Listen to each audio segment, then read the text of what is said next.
విషయంపై పెద్ద ఎత్తున చర్చ జరుగుతోంది. ఉండి నియోజకవర్గంలో త్రిముఖ పోరు నెలకొంది. ఉండి విన్నర్ ఎవరనే దానిపై ఉత్కంఠ కనిపిస్తోంది. ఉండి నియోజకవర్గంలో నామినేషన్ల ప్రక్రియ వరకు కూడా ఉత్కంఠ కొనసాగింది. నిజానికి ఉండి సీటును టీడీపీ తరపున శివరామరాజు ఆశించారు. కానీ రామరాజుకు సిట్టింగ్ ఎమ్మెల్యే రామరాజుకు టికెట్ ఇచ్చారు. ఆ తర్వాత మళ్లీ పరిణామాలు మారడంతో రఘురామకృష్ణరాజుకు టికెట్ను కేటాయించారు టీడీపీ తరపు నుంచి టీడీపీ అధినేత చంద్రబాబు నాయుడు. ఈ నేపథ్యంలో శివరామరాజు ఇండిపెండెంట్గా ఆయన నామినేషన్ దాఖలు చేశారు. అయితే పోలింగ్ తర్వాత ఫలితం ఎలా ఉంటుంది? ముగ్గురు కూడా ఒకే సామాజిక వర్గానికి చెందిన నేతలు కావడంతో అక్కడ ఫలితం ఎలా ఉంటుందనే దానిపై ఉత్కంఠ కనిపిస్తోంది. నిన్న అర్ధరాత్రి వరకు పోలింగ్ కొనసాగింది. ఉండిలో 82% ఓటింగ్ నమోదైంది. శివరామరాజు వైపే 4 మండలాల రూరల్ ఓటర్లు ఉన్నారు అనే చర్చ జరుగుతోంది. రఘురామకు పూర్తి వ్యతిరేకంగా ఎస్సీ సామాజిక వర్గం పనిచేసిందనే చర్చ కూడా జరుగుతోంది. ఎస్సీ ఓట్ బ్యాంక్ అంతా వైసీపీ అభ్యర్థి నరసింహరాజు వైపే ఉంది అనే చర్చ జరుగుతోంది. భారీగా ఓట్లు చీలే అవకాశం ఉంది. సైలెంట్ ఓటింగ్కు తెర తీశారు ఉండి నియోజకవర్గం ప్రజలు.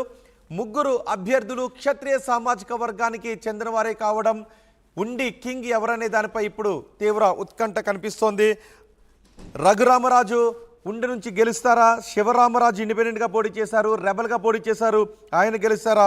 వైసీపీ అభ్యర్థి నరసింహరాజు గెలుస్తారన్న దానిపై పెద్ద ఎత్తున చర్చ జరుగుతుంది. టికెట్ రాకపోవడంతో శివరామరాజు రెబల్గా పోటీలో ఉండిపోయారు. మరింత సమాచారం కోసం మా ప్రతినిధి మనోజ్తో మాట్లాడదాం. మనోజ్, ఉండిపై చాలా పెద్ద ఎత్తున చర్చ జరుగుతోంది. అక్కడ ఫలితం ఎలా ఉంటుందన్న దానిపై కూడా ఉత్కంఠ కనిపిస్తోంది. నిన్న పోలింగ్ సరళిని బట్టి చూస్తే అక్కడ ఎటువంటి చర్చ జరుగుతోంది?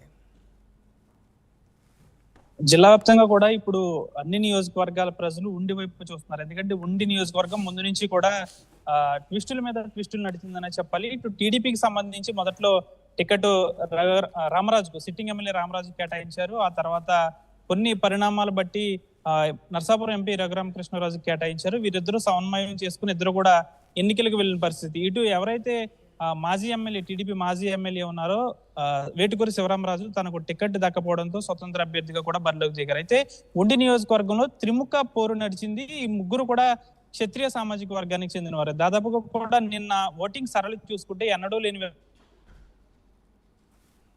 కూడా ఓటింగ్ అనేది నమోదైంది. దాదాపు 6 గంటల తర్వాత కూడా 9 గంటల వరకు కూడా ఓటింగ్ మనం ఉండి నియోజకవర్గంలో చూసుకున్న పరిస్థితి కూడా ఉంటుంది. దాదాపు ఈ ఓటింగ్ అంతా ఎవరికి వెళ్ళింది? దాదాపు పూర్తిగా కూడా సైలెంట్ ఓటింగ్ అయింది. ప్రజా నాడి, ఇక్కడ ఉండి నియోజకవర్గ ఓటర్ నాడి అనేది ఎటు చెప్పలేని పరిస్థితిగా ఏర్పడింది. ఎందుకంటే గతంలో మాజీ ఎమ్మెల్యే శివరామరాజు చేసిన అభివృద్ధి కార్యక్రమాలు, ఇటు రఘురామకృష్ణరాజు ఎప్పుడు వైసీపీకి ఎప్పుడు ఫైర్ బ్రాండ్ గా ఉంటారు కాబట్టి తనకి సంబంధించి కొంత ఓటింగ్, ఇటు వైసీపీకి సంబంధించి పివిఎల్ నరసింహరాజుకి సంబంధించి కాస్త ఓట్ బ్యాంకింగ్ అనేది దాదాపుగా కూడా ఎవరి ఓట్ బ్యాంకింగ్ వారికి మళ్ళీందని చెప్పుకోవచ్చు. ఇటు మాజీ ఎమ్మెల్యే ఎవరైతే ఉన్నారో శివరామరాజు, తనకు సంబంధించి నియోజకవర్గంలో ఉన్న 4 మండలాల్లోనే అర్బన్ ఓట్ బ్యాంకింగ్ అంతా కూడా శివరామరాజుకి వెళ్ళింది. ఇటు రూరల్ చూసుకుంటే రూరల్ మొత్తం కూడా రఘురామకృష్ణరాజుకి చేరింది. ఎందుకంటే పోటీలో ఉన్న శివరామరాజు ఎంత మేర ప్రభావాన్ని చూపించే అవకాశం ఉంటుంది? తప్పకుండా చాలా ప్రభావం చూపించే అవకాశం ఉంటుంది. ఎందుకంటే ఇటు మొన్నటి వరకు కూడా మనం వైసీపీ అభ్యర్థి ఎవరైతే ఉన్నారో పివిఎల్ నరసింహరాజు, తను ఎటువంటి ప్రభావం చూపడానుకున్నాం, కానీ ఓటింగ్ శాతం కూడా ఆయనకు వెళ్ళింది. ఎస్సీ ఓటింగ్ అంతా కూడా దాదాపు పివిఎల్ నరసింహరాజుకు వెళ్ళింది. ఇటు ఎస్సీ ఓటింగ్ చాలా తక్కువ.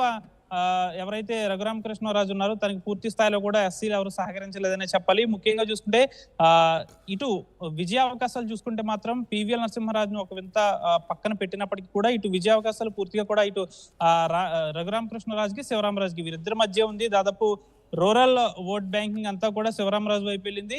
ఇటు అర్బన్ ఓట్ బ్యాంకింగ్ అంతా కూడా రఘురామకృష్ణరాజుకి వెళ్ళింది. ఎందుకంటే కొత్తగా యువతకు వచ్చిన ఓటు హక్కు దాన్ని బట్టి చూసుకుంటే యువత అంతా కూడా త్రిబులార్ వైపు మళ్ళారు. ఎందుకంటే అతను ఎప్పటికప్పుడు వైసీపీ ప్రభుత్వంపై పోరాడుతూ ఉంటారు కాబట్టి ఒక త్రిబులార్ అనే ఒక ముద్ర అతను వేసుకున్నారు కాబట్టి కొత్తగా ఓటు వచ్చిన యువత అంతా కూడా త్రిబులార్ వైపుకు మళ్ళారు. అంతేకాకుండా టీడీపీకి సంబంధించిన ఎన్డీఏ కూటమి పొత్తులో ఉంది కాబట్టి 3 పార్టీల నాయకులు కూడా ఇటు రఘురామకృష్ణరాజు వైపు మళ్ళారు. ఎవరైతే శివరామరాజు చేసిన సేవలు, అంతేకాకుండా అతను ఎమ్మెల్యేగా ఉన్న సమయంలో చాలా గ్రామాలకు మంచినీటి సౌకర్యం ఉండేది కాదు. తాను ఎమ్మెల్యే అయిన తర్వాత పైప్ లైన్ల ద్వారా మంచినీటి సౌకర్యం తెచ్చాడు కాబట్టి మనం గ్రామాల్లోకి ఎక్కడికి వెళ్ళినా కానీ శివరామరాజుకు చేయగొట్టిన పరిస్థితి ఉండేది. అది కూడా దాదాపు పెద్ద వయసు ఉన్నవారు, దాదాపు అనుభవజ్ఞులైన ఓటర్లు మాత్రమే ఇటు శివరామరాజుకు ఓటు వేసిన పరిస్థితి ఉంది. ఇటు అర్బన్ లో చూసుకుంటే గనక రఘురామకృష్ణరాజుకు కొత్తగా ఓటు వచ్చిన యువతతో పాటుగా ఇటు కూటమి నాయకులు కూడా అతనికి వేశారు. కాబట్టి ఆ ప్రజా నాడి ఇటు ఉండి నియోజకవర్గ ఓటర్ నాడది ఎలా ఉందంటే చాలా సైలెంట్ గా జరిగిందని చెప్పొచ్చు. దాదాపు 82% వరకు కూడా ఈ ఓటింగ్ మళ్ళిందంటే విజయావకాశాలు ఎవరై అనేది మాత్రం జూన్ 4 వరకు కూడా వెయిట్ చేయాలి. అంతేకాకుండా ఇటు పివిఎల్ నరసింహారాజు ఎవరైతే ఉన్నారో తాను కూడా వైసీపీ నుంచి బరిలోకి దిగారు అంటే అక్కడ కాబట్టి ముక్కోనపు పోటీ చాలా దెబ్బగానే పోలింగ్ జరిగింది అనుకోవాలి. ముక్కోనపు పోటీ ఉంటుంది, తప్పనిసరిగా కూడా ముక్కున పోటీ ఉంటుంది. ఎందుకంటే మొదట్లో వైసీపీ అభ్యర్థి ఎవరైతే ఉన్నారో పివిఎల్ నరసింహారాజు తను ఎటువంటి ప్రభావం చూపలేదు. ఎన్నికల ప్రచారానికి కూడా అతను పెద్దగా ఇంట్రెస్ట్ చూపలేని పరిస్థితి.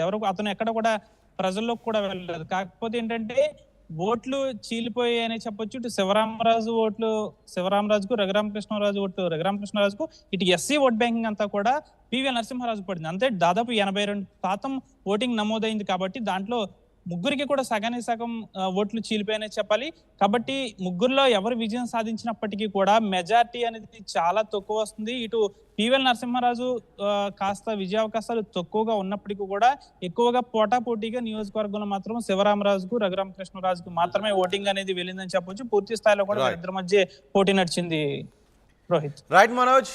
కోనసీమ రైట్, ఉమ్మడి పశ్చిమ గోదావరి జిల్లాలో ఉండి నియోజకవర్గం ఫలితం ఎలా ఉంటుందన్న దానిపై ఉత్కంఠ కనిపిస్తూ ఉంది. ఎందుకంటే అక్కడ ముక్కోనపు పోటీ నడిచింది. రఘురామరాజుకు టీడీపీ టికెట్ కేటాయించింది, నరసింహరాజుకు వైసీపీ టికెట్ను కేటాయించింది. రెబల్గా బరిలోకి దిగారు శివరామరాజు. నిజానికి గత ఎన్నికల్లో టీడీపీ తరపున నరసాపురం ఎంపీగా బరిలోకి దిగారు శివరామరాజు. అక్కడ నుంచి రఘురామరాజు వైసీపీ అభ్యర్థిగా బరిలోకి దిగారు. అక్కడ లోక్సభ స్థానం నుంచి ఇద్దరు ప్రత్యర్థులుగా పోటీ పడ్డారు. ఇప్పుడు ఉండి నియోజకవర్గం నుంచి అసెంబ్లీ నియోజకవర్గానికి ఇప్పుడు ప్రత్యర్థులుగా పోటీ పడ్డారు శివరామరాజు, రఘురామరాజు. వైసీపీ నుంచి నరసింహరాజు పోటీలో ఉన్నారు. అయితే రెబల్గా పోటీ చేసిన శివరామరాజు వైపు కూడా జనం భారీగా ఉన్నారు. కొన్ని మండలాల జనం శివరామరాజుకు ఏకపక్షంగా ఓట్లు వేశారు. ఆయన గతంలో చేసిన అభివృద్ధి, ఆయన సౌమ్యుడు అనే పేరు ఉండటం, అందరినీ కలుపుకొని వెళ్ళిపోతాడు, అందరినీ మంచిగా పలకరిస్తారు అనే పేరు ఉండటంతో ఎక్కువ మంది శివరామరాజు వెనుక నడిచారు, ఆయనకు ఓట్ చేశారు అనే చర్చ కూడా జరుగుతుంది. మొత్తానికి రిజల్ట్స్ రోజు మాత్రం అక్కడ ఫలితం చాలా ఉత్కంఠను కలిగించే విధంగా ఉంటుంది, దెబ్బగా ఉంటుంది. నిన్న పోలింగ్ కూడా భారీగా నమోదైంది. ఇది అందుకు నిదర్శనం అనే చర్చ జరుగుతుంది. 82% పోలింగ్ నమోదైంది. ముగ్గురు అభ్యర్థులు ఒకే సామాజిక వర్గానికి చెందినవారు కావడంతో ఫలితం ఉత్కంఠను కలిగిస్తుంది అనే చర్చ జరుగుతోంది.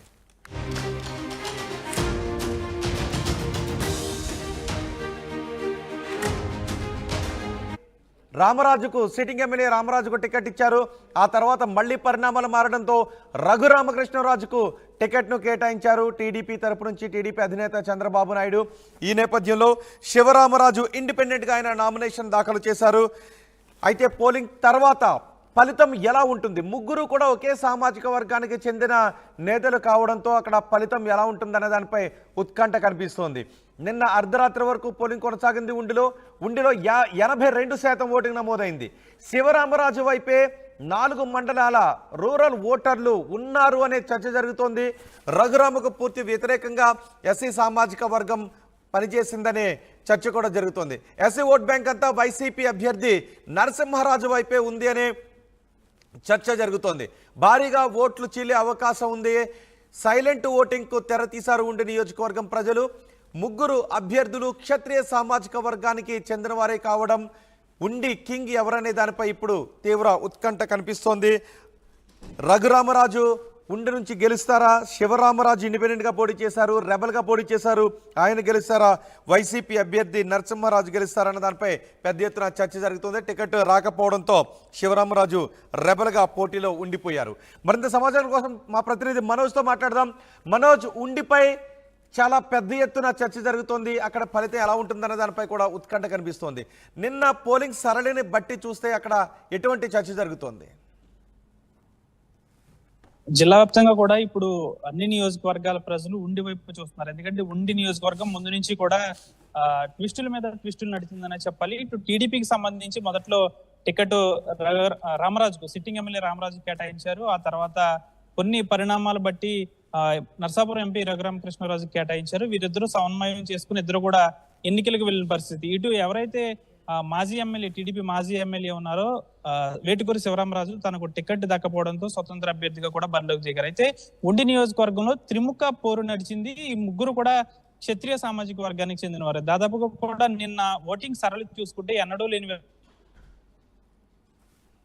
కూడా ఓటింగ్ అనేది నమోదైంది. దాదాపు 6 గంటల తర్వాత కూడా 9 గంటల వరకు కూడా ఓటింగ్ మనం ఉండి నియోజకవర్గంలో చూసుకున్న పరిస్థితి కూడా ఉంటుంది. దాదాపు ఈ ఓటింగ్ అంతా ఎవరికి వెళ్ళింది, దాదాపు పూర్తిగా కూడా సైలెంట్ ఓటింగ్ అయింది.